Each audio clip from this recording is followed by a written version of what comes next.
Olá pessoal, eu sou a professora Natália e hoje nós vamos resolver alguns exercícios do livro 2, já que a nossa prova está chegando, a nossa segunda avaliação, né? Então nós vamos resolver os exercícios do capítulo que fala sobre leis ponderais e fórmulas químicas e estequiometria, ok? Então vamos lá pegar nosso livro e assim a gente vai começar com o exercício da página 327, o exercício número 9. Então vamos lá para o enunciado. Com base nas leis de Lavoisier e de Proust, determine os valores de A, B, C, D e E, respectivamente, observando os experimentos realizados para a reação a seguir. Então ele está falando aqui que ele tem uma reação onde ele utiliza o nitrogênio, 1 mol de nitrogênio, mais 3 mols de hidrogênio e obtém 2 mols de amônia, certo? Então, primeiro a gente vai achar aqui qual deveria ser o valor de A. A gente vê que os nossos dois reagentes são nitrogênio e hidrogênio, certo? E o nosso produto é amônia. E ele está falando aqui que o excesso é zero, ou seja, que nenhum dos reagentes estava em excesso. Então quer dizer que os dois reagentes foram totalmente consumidos para formar o produto. E pela lei de Lavoisier, a gente sabe que a massa dos reagentes tem que ser igual à massa dos produtos, certo? Então, aqui, se eu tenho uma massa de 34 como o meu produto, então 28 mais A tem que ser igual a 34, certo? E então, quanto que está faltando aí para 34? De 28, faltam quantos para 34? Faltam 6, certo? Então, o valor de A é 6, ok? Aí, dentre as alternativas, a gente já pode eliminar a letra A e a letra C, porque nenhuma dessas, o valor de A é 6. Então, a gente tem aqui a letra B, a letra D e a letra E ainda, ok? Então, agora a gente vai achar o valor de B. Como é que a gente vai olhar o valor de B? Como é que a gente vai achar o valor de B? Se a gente reparar, o hidrogênio, ó, no experimento 1 a massa era 6 e no experimento 2 a massa dobrou para 12, certo? E segundo a lei de Proust, as reações vão obedecer proporções constantes. Ou seja, se aqui está dobrando, então aqui eu tenho que dobrar também, certo? Então aqui vai ser o dobro de 28, que é igual a 56, certo? Então o valor de B é 56. E o valor de amônia a gente pode ver tanto pelo dobro, aqui de 34, quanto pela soma de nitrogênio e hidrogênio, que vai ser o valor de 68. Certo? 68 é o dobro de 34, mostrando que obedece a proporção. E somando 56 mais 12, a soma dos reagentes é igual à massa do produto. Ok? E para finalizar, o D e o E. Certo? Como é que eu vou fazer o D? Olha só, observem aqui. Esse valor aqui no experimento 3 do hidrogênio é igual, certo? Ao experimento 2, 12. Porém, aqui no experimento 3, eu tenho 1 grama a mais do que eu deveria ter, de acordo com a minha proporção. Então, quer dizer que esse 1 grama está em excesso, certo? Então, D, se aqui eu estou mantendo a proporção de hidrogênio, eu também vou manter a minha proporção de amônia, que vai ser 68, e que é o meu excesso, eu estou mostrando aqui, ó, que o meu valor correto para manter a proporção seria 56 gramas de nitrogênio. Como eu tenho 57, então eu tenho 1 grama em excesso, certo? Então aí, pelos nossos resultados, a nossa resposta é a letra D de dado, ok? Então vamos resolver mais um exercício, o número 11, da página 329. O número 11, ele tem várias alternativas que a gente tem que analisar em verdadeiro e falso e no final dá a soma. Então a gente vai analisar cada uma dessas alternativas, tá? Então vamos lá. 1 mol de determinado composto contém 72 gramas de carbono, 12 mols de hidrogênio e 12 vezes 10 a 23 átomos de oxigênio. Considerando a constante de Avogadro 6 vezes 10 a 23, sobre o composto assinale o que for correto. Ele está dando como dados as massas molares do carbono, do hidrogênio e do oxigênio. Então vamos para número 1. Afirmação número 1. A fórmula mínima do composto é C3H6O. Como que a gente vai chegar na fórmula mínima? A gente vai ter que ter todo um passo a passo, certo? O que ele está dando pra gente? A quantidade de cada elemento químico que está contida em 1 mol desta substância. Então eu sei que eu tenho 1 mol da substância, certo? Só que cada elemento químico ele está dando em uma unidade diferente. Um está dando em gramas, outro em mols e outro número de átomos. Então a gente vai ter que converter tudo para a mesma unidade. O que a gente vai fazer? A gente vai converter tudo para número de mols, porque na nossa primeira etapa para achar as fórmulas, a fórmula mínima, a gente tem que passar tudo para número de mol, certo? Então vamos lá, como é que a gente passa carbono, de 72 gramas de carbono para número de mols? A gente já viu que existe uma fórmula para converter massa em número de mol, que é essa fórmula aqui. N, que é igual ao meu número de mols, é igual à massa que eu tenho do produto, que no caso é 72, dividido pela massa molar, que é a massa da tabela periódica. A gente encontra, né, um valor na tabela periódica, certo? Que é 12. Então eu vou colocar tudo isso aqui na nossa fórmula e a gente vai ter que o número de mols de carbono é igual a 6. Então eu tenho 6 mols de carbono. De hidrogênio ele já está dizendo que eu tenho 12 mols, certo? O que a gente tem que fazer agora? Transformar 12 vezes 10 a 23 átomos de oxigênio em mols. Para isso a gente vai fazer uma regrinha de 3. O que é um mol? O que um mol significa? Um mol são 6 vezes 10 a 23 unidades. Se eu tenho 1 mol de átomos de oxigênio, então eu tenho 6 vezes 10 a 23 átomos de oxigênio, certo? No caso, ele está dizendo aqui, ó, que são, na verdade, ele tem 12 vezes 10 a 23. Então, 12 vezes 10 a 23 são quantos mols? A gente vai resolver essa regra de 3, ou a gente vai observar que aqui é o dobro, certo? Se é o dobro, quer dizer que eu tenho 2 mols de oxigênio. Então, eu vou colocar esses valores na fórmula. Eu estou dizendo aqui, ó, que essa é a quantidade de cada elemento químico que existe em 1 mol de determinado composto. Então, quer dizer que 1 mol desse composto contém 6 mols de carbono, 12 mols de hidrogênio e 2 mols de oxigênio. Essa, então, é a fórmula molecular da substância, certo? Quando a gente encontra aqui o número de mols de cada um, que está contido em 1 mol desse composto, a gente está achando a fórmula molecular. E como é que eu acho a fórmula mínima? Para eu achar a fórmula mínima, que muitas vezes é igual à fórmula molecular, mas neste caso não é, a gente vai ter que dividir todos estes números aqui por um mesmo número comum. Eu tenho que encontrar um número que eu possa dividir tanto 6, quanto 12, quanto 2. E que número é esse? É o número 2. Então eu vou dividir tudo aqui por número 2, pelo 2, certo? Tem que ser um divisor comum a todos. E eu vou achar C3H6O como fórmula mínima. Então a gente mostra aqui que a nossa afirmativa 1 está correta. Então eu vou marcar em vermelho as alternativas corretas, certo? Vamos arrumar espaço nesse slide. Vou repetir isso aqui, certo? E vamos analisar a massa molar do composto para ver se ela é 116 gramas por mol. Para eu achar a massa molar, eu preciso da fórmula molecular, certo? Eu sei que a fórmula molecular eu tenho 6 carbonos, 12 hidrogênios e 2 oxigênios.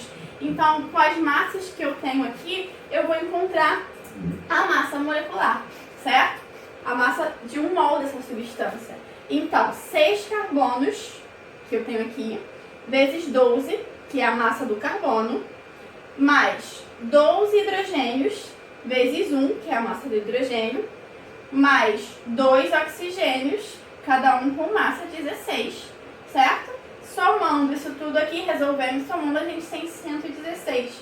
Ou seja, a afirmativa 2 também está correta. A massa molar do composto é de 116 gramas por mol. Ok?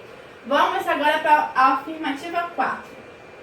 Ele está dizendo que 2 mols do composto possuem 3,6 vezes 10 a 24 átomos de carbono. Vamos ver se é isso mesmo? Olha só, a gente sabe que 1 mol do composto tem 6 mols de carbono. Por que eu sei disso? Ele falou que tem 72 gramas, né? E a gente calculou nos slides anterior que esses 72 gramas são equivalentes a 6 mols. Então a gente sabe que 1 mol do composto tem 6 mols de carbono, certo? Aí ele está querendo saber em 2 mols de composto, em 2 mols de composto, como é o dobro aqui, eu vou ter 12 mols de carbono. Como é que eu vou transformar isso aqui em átomos? Em número de átomos? Eu sei que 1 mol tem 6 vezes 10 a 23 átomos, certo? Se eu tenho 12 mols de carbono, então eu tenho 72 vezes 10 a 23. A gente multiplica em cruz para achar esse valor de x, ou é só ver, ó, que aqui, se eu estou multiplicando aqui por 12, aqui eu tenho que multiplicar por 12 também, certo?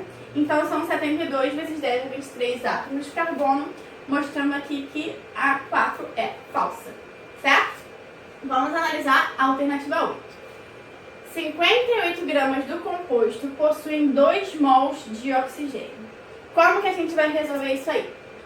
Ó, aqui a gente tem a massa molecular do composto, a forma molecular, desculpa, do composto, e a massa, que a gente já calculou, e a gente viu que a 2 é certa, a massa molar, certo? Quer dizer, então, que 116 gramas deste composto tem 2 mols de oxigênio, que a gente calculou, né? Então, a gente já pode ver só por aí que essa afirmativa é falsa, porque se eu tenho 116 gramas de composto contendo 2 mols de oxigênio, a metade dessa massa, que seria 58, deveria ter a metade do número de mols de oxigênio. Então, essa aqui também vai ser falsa. Opa, faltou uma. Faltou analisar uma, passei antes. Vamos analisar 16 agora. A combustão completa do composto forma monóxido de carbono e água.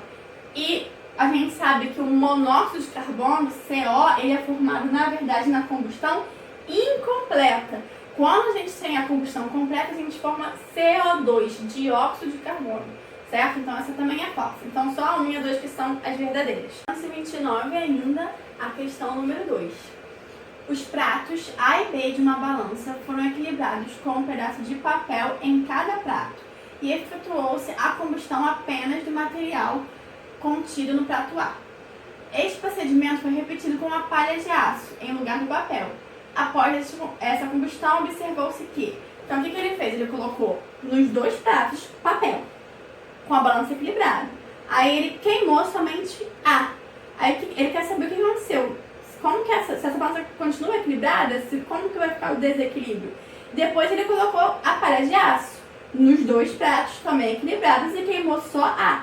O que vai acontecer com essa balança? Então vamos tentar entender o que vai acontecer, certo? Então primeiro, a gente vai ver o que acontece com o papel.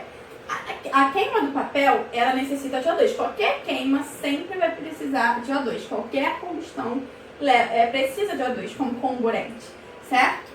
E ela vai produzir cinzas, que é a parte sólida, que vai continuar ali no prato, mas também vai produzir dióxido de carbono, gás carbônico, e água na forma de vapor. Como esses dois são gasosos, eles vão ser liberados para a atmosfera. Ou seja, A vai estar perdendo massa para a atmosfera. Se os dois estavam equilibrados, agora A vai ficar mais leve. O que vai acontecer? Se A está mais leve, B vai descer e A vai subir. Ou seja, A vai ficar acima de B. Então, a gente tem aí como alternativa a letra C ou a letra D, certo? Agora, o que acontece com a palha de aço?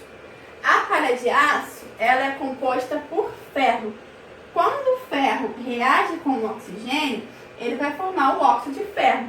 Ou seja, ele está pegando o gás da atmosfera e esse gás está se incorporando no sólido. Ele está fazendo parte do sólido agora, certo? Ou seja, ele está pegando massa da atmosfera e está aumentando a massa desse sólido.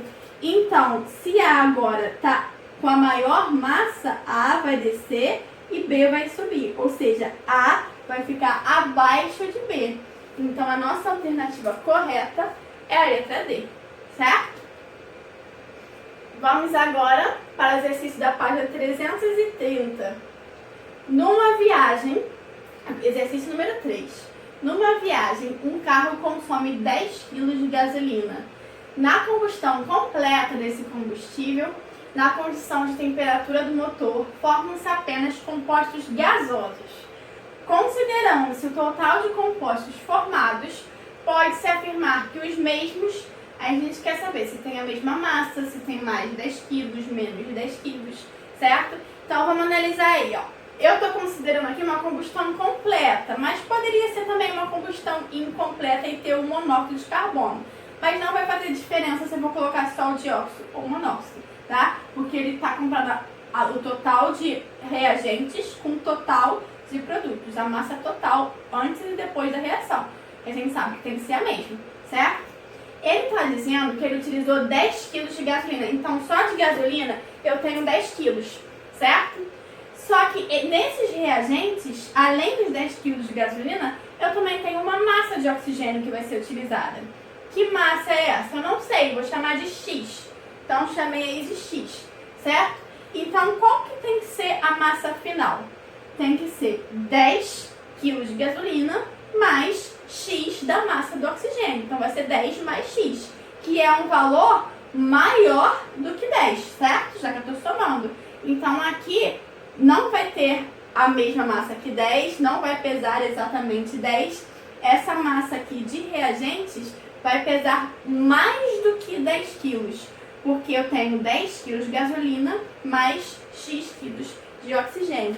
Então a resposta aí é a letra C, tem que pesar mais que 10 quilos, já que eu tenho 10 quilos de gasolina mais alguns quilos aí de oxigênio, certo? Vamos agora para a página 347. A partir de agora a gente vai resolver exercícios de cálculos estequiométricos. Então, questão número 3.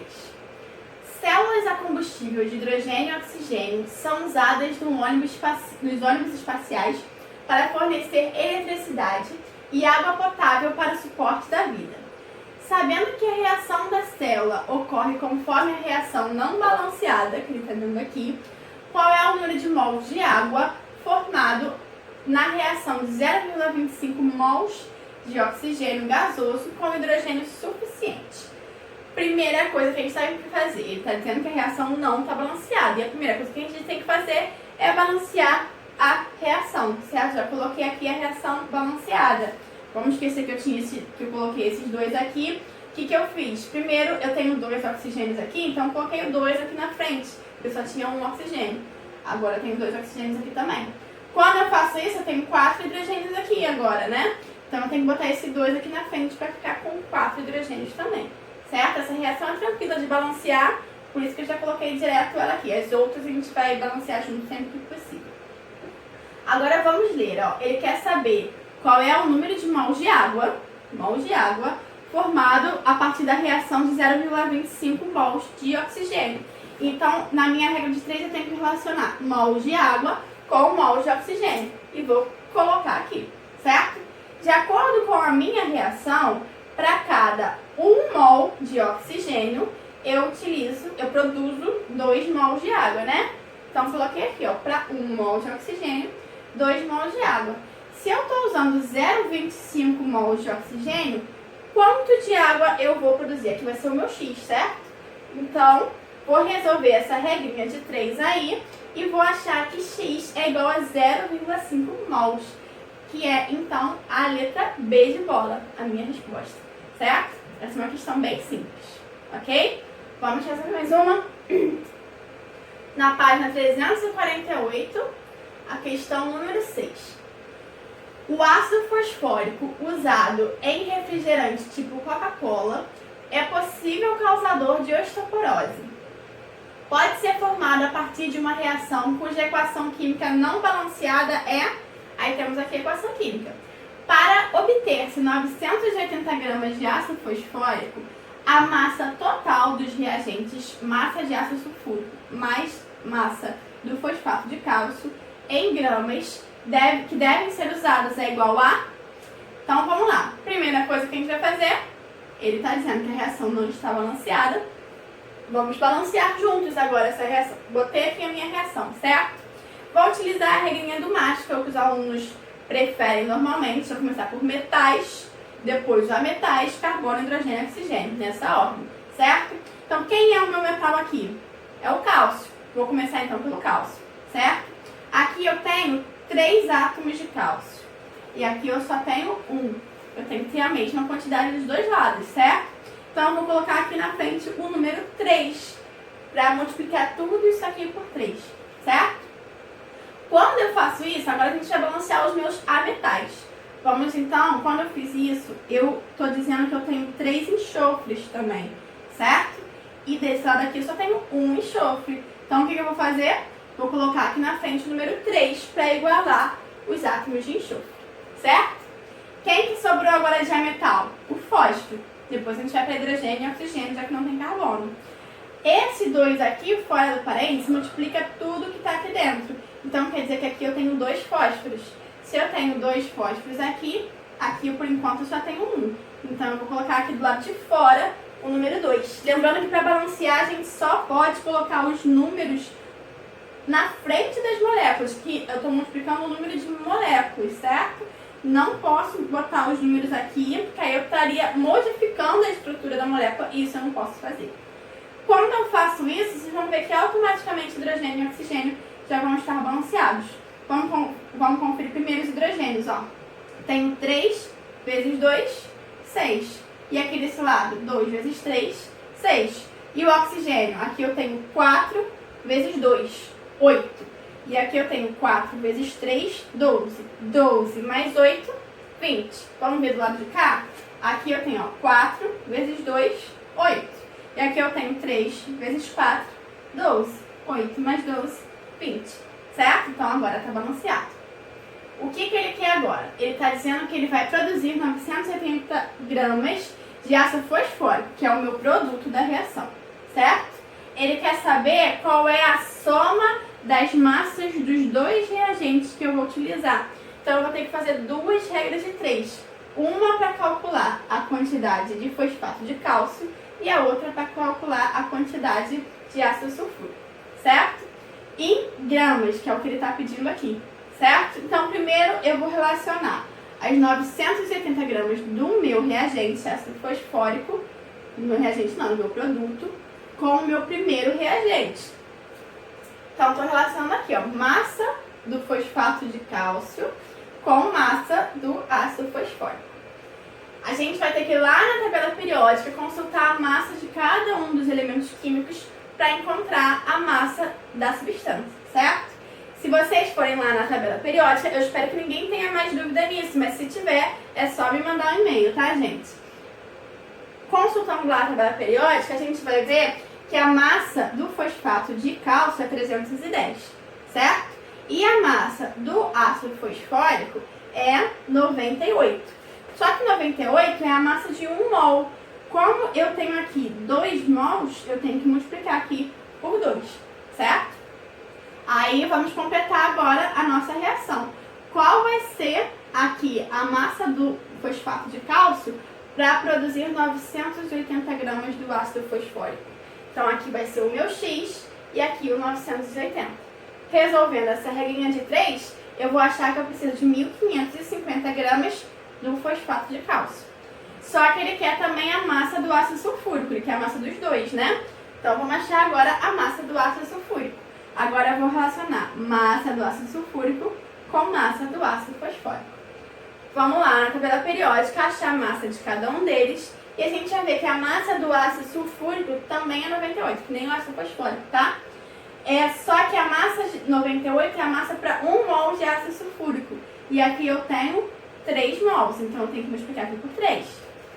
E a massa do ácido fosfórico também é 98, só que essa é a massa para 1 mol. Aqui eu tenho 2, então vou multiplicar aqui por 2, certo? Agora vamos completar. Qual é a massa de ácido sulfúrico necessária para formar 980 gramas do ácido fosfórico? Então aqui vai ser o meu X e aqui o 980, ok? Então, resolvendo essa regra de 3, eu vou achar que X é igual a 1.470 gramas de ácido sulfúrico, certo?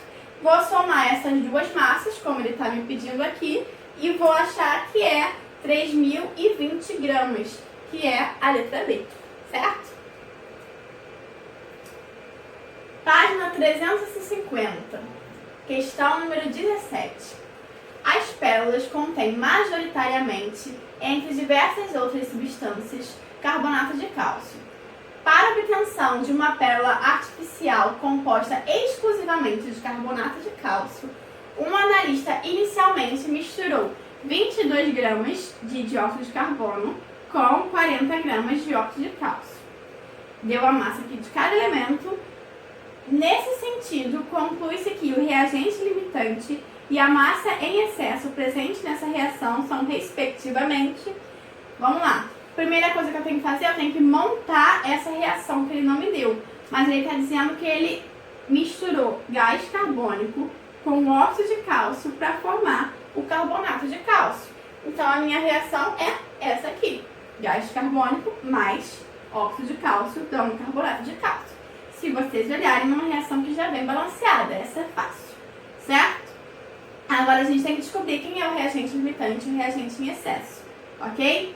Então, ele disse que usou 22 gramas de dióxido de carbono e 40 gramas de óxido de cálcio. Ou seja, precisamos relacionar a massa do dióxido de carbono e do óxido de cálcio. Então, minha regrinha de 3, eu vou relacionar esses dois, certo? Vou lá na tabela periódica, calcular... Mentira, não preciso na tabela periódica porque eu já tenho aqui os valores, certo? O do carbono, a massa do carbono é 12, a massa do oxigênio é 16, como eu tenho 2 oxigênios, 16 vezes 2, 32, mais 12, 44. Então, a massa do dióxido de carbono é 44. E a do óxido de cálcio? Cálcio é 40, oxigênio é 16, 40 mais 16, 56. Então, a massa do dióxido de carbono é 44 e do óxido de cálcio é 56. Para eu achar quem é o meu agente limitante, quem é o excesso, eu vou escolher qualquer um dos dois. Lembra que a gente pode escolher qualquer um dos dois para colocar aqui. E do outro lado a gente vai colocar o X e aí a gente vai pensar quem é o reagente limitante, quem é o agente em excesso. Eu escolhi o 22 gramas de dióxido de carbono porque é a metade aqui. Então já fica mais fácil de eu fazer o cálculo, certo? Então se eu uso 22 gramas de dióxido de carbono, aqui vai ser o meu X, certo? Quanto que eu precisaria de óxido de cálcio para reagir com esses 22 gramas? Resolvendo essa questão aqui, a gente já vai ver que é a metade, eu precisaria de 28 gramas de óxido de cálcio. E eu coloquei 40, ou seja, eu coloquei muito mais óxido de cálcio do que eu precisava, certo? Então, se eu coloquei mais, é ele que está em excesso, certo? E quanto que está em excesso? Eu coloquei 40, precisava de 28, 40 menos 28 tá 12, então tem 12 gramas em excesso. Qual é a minha pergunta? Ele quer saber quem é o reagente limitante.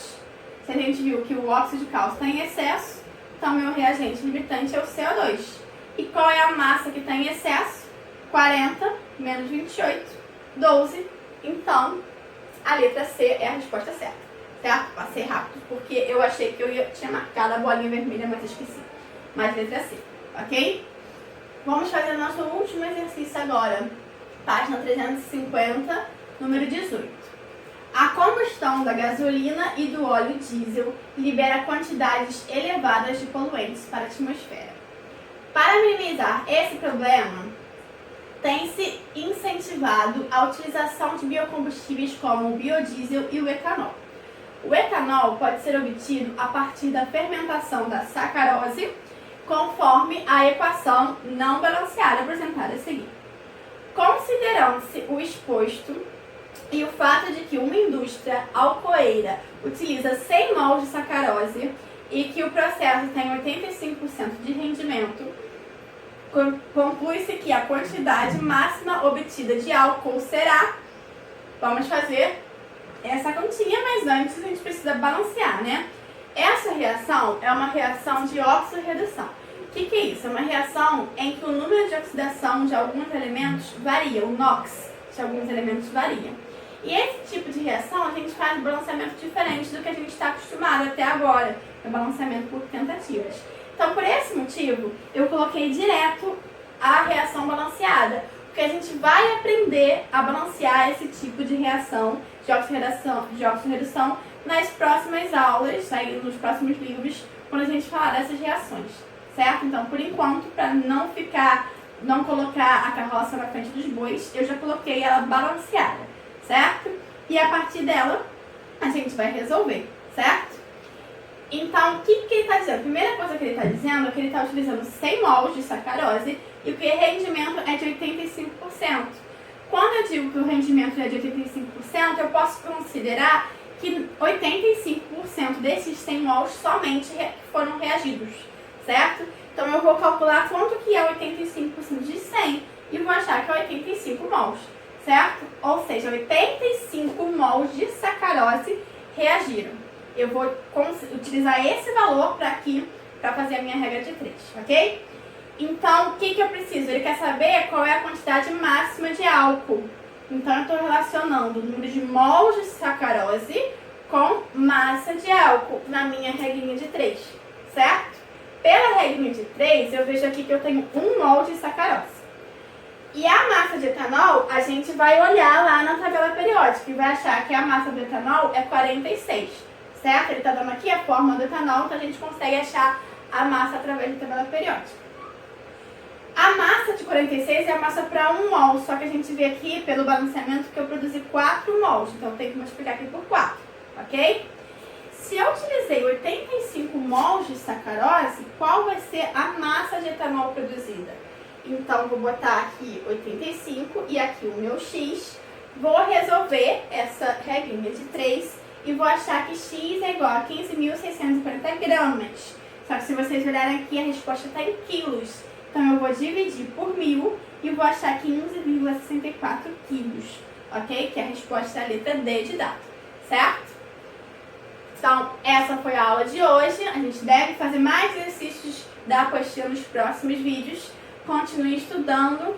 Algumas pessoas têm me mandado e-mail tirando dúvidas. Quando eu posso, eu faço um videozinho.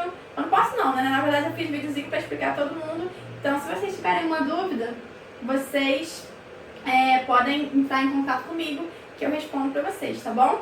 Então, continue estudando e até a próxima.